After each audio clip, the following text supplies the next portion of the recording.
What's up, tubers? Say hi to Jinxie.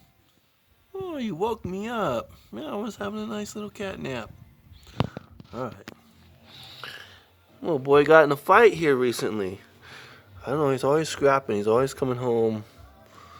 Let's see here. See if I can show you. He's not liking it, but look at that. He doesn't want me to show you. Right there. See that? Yep. One time his whole face right here was all ripped up from getting in a fight. It was like the whole thing was sagging down. Big old gaping hole in the side of his face. It cost me about $400 at the vet. Little shit. Alright, anyway. A reason for this video. I got 3 of these rods that I'm rebuilding here. And this is...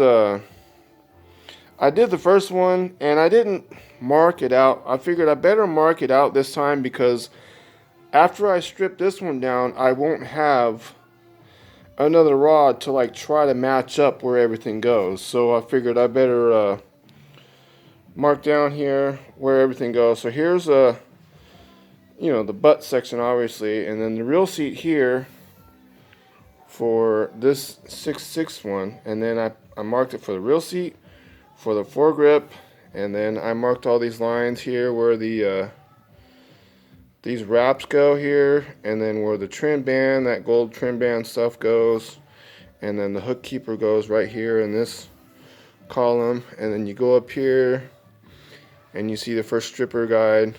I got that all marked out, and then down here I got the I got it laid out also for the 7-foot rod I have. I have a 7-foot rod that's identical to this, except for it's just a half a foot longer.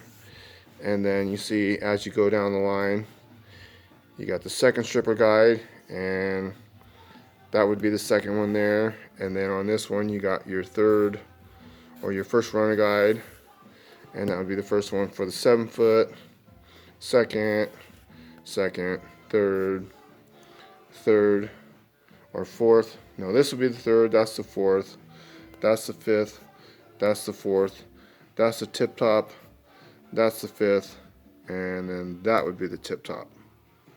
So, alright, well, figured I would document that and show you guys what I'm doing here with this, how I'm going to do it this time. Hopefully it comes out the way it's supposed to, because, like I said, once I strip all these guides off, I'm not going to have a factory one to duplicate, so I gotta map it out on this cardboard box here to make sure that it's going to come out the way I want it to.